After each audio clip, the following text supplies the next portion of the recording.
హల్లెలూయా. దేవునికే మహిమ కలుగునుగాక. ప్రియ బిడ్డలందరికీ నా హృదయపూర్వక వందనాలు చెల్లించుకుంటున్నాను.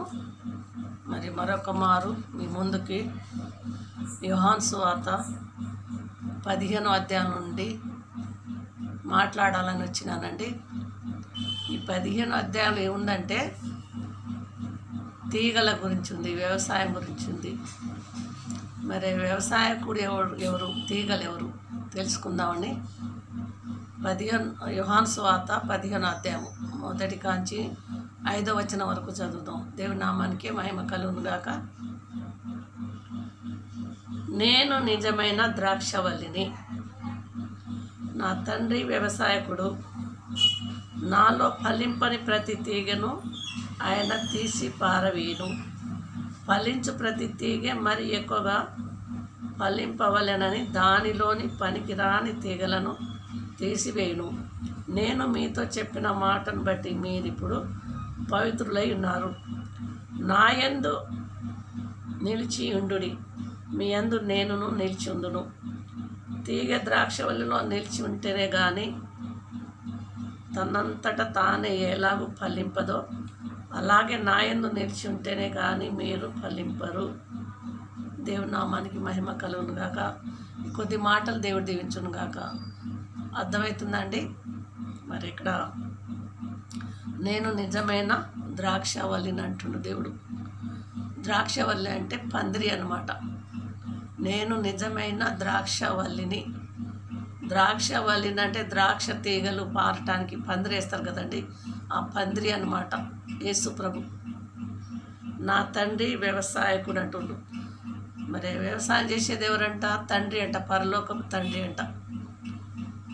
కాబట్టి నాలో ఫలింపని ప్రతి తీగే, నాలో ఫలింపని ప్రతి తీగే అంటే మనం ఆయన నమ్ముకున్నాం కదండి. యేసు ప్రభు నమ్ముకొని బాప్తిసాలు తీసుకున్నాం కదా. మరి ఫలించటం ఏంది?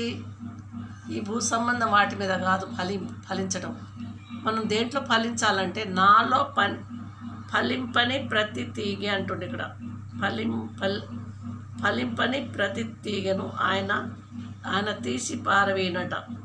ఫలించు ప్రతి తీగ మరి ఎక్కువగా ఫలించవలెనని ఆయన పారవేస్తాడంట. ఎవరు? తండ్రి.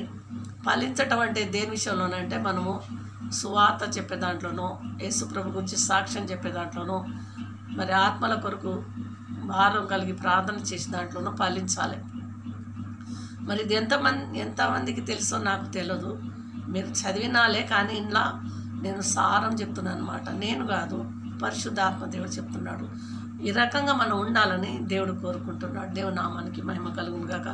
మరి తీగ ఆయనలో ఫలిస్తేనే అది తనంతట తాను ఎలాగ ఫలిస్తుందో మరి మరి నేను మీతో చెప్పిన మాటను బట్టి మీరు ఇప్పుడు పవిత్రులై ఉన్నారు. మీరు పవిత్రులై ఉన్నారంటాడు దేవుడికి నామనుకో. నా యందు నిలిచి ఉండుడి, మీ యందు నేను నిలిచి ఉంటానంటాడు. చూసినండి, నా యందు నిలిచి ఉండుడి, మీ యందు నేనును నిలిచి ఉండును. చూడండి, ఆయన యందు మనం నిలిచి ఉండాలట. ఏ కష్టం వచ్చినా, ఏ బాధ వచ్చినా, ఎంత వచ్చినా, ఈ లోకమంతా మనం ద్వేషించిన మన బంధువులు, మన పిల్లలు, మన వాళ్ళే మనకు కాదన్నా ఆయనలోనే మనం నిలిచి ఉండాలని కూడా దేవుడు చెప్తున్నాడు అండి. యేసు ప్రభు చెప్తున్నాడు. కొద్ది మాటలు దేవుడు దీవించును గాక. కాబట్టి నేను మొత్తం చదవను, కానీ మీరు చదవండి ఖచ్చితంగా.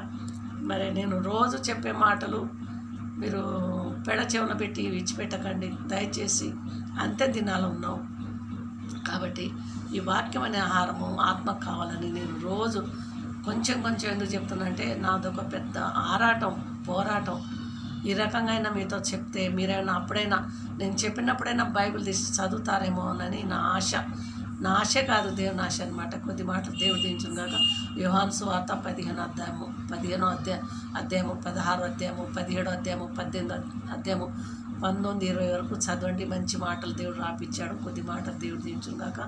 మరి తీగల గురించి ఆయనలో ఫలింపని తీగను తీసి పారవేస్తాడంట. మనం ఫలించే తీగలుగా ఉండాలని యేసుప్రభు వారు కోరుకుంటున్నాడు, దేవుడు కోరుకుంటున్నారు. మరి కొద్ది మాటలు దేవుడు దీవించును గాక. మరి మీరు చదవండి, ఖచ్చితంగా చదవాలని నేను మీకు బతిలాడి చెప్పుకుంటున్నాను. నన్ను ఇలాగైందని అనుకోకండి. మనం అందరం ఈశ్వర బిడ్డలం. మనం ఎప్పటికైనా చచ్చిపోతాం కాబట్టి మరి ఆ నరకంలో పోవద్దని నా ఆశ. కొద్ది మాటలు దేవుడు దీవించును గాక. మీరు చదవండి, షేర్ చేయండి, లైక్ చేయండి, సబ్స్క్రైబ్ చేయండి, అందరికి పంపించండి. ముఖ్యంగా యోహాను సువార్త 15వ అధ్యాయం అంతా చదువుకోండి. దేవుడు మిమ్మల్ని దీవించును గాక. ఉంటానండి. ఆమెన్.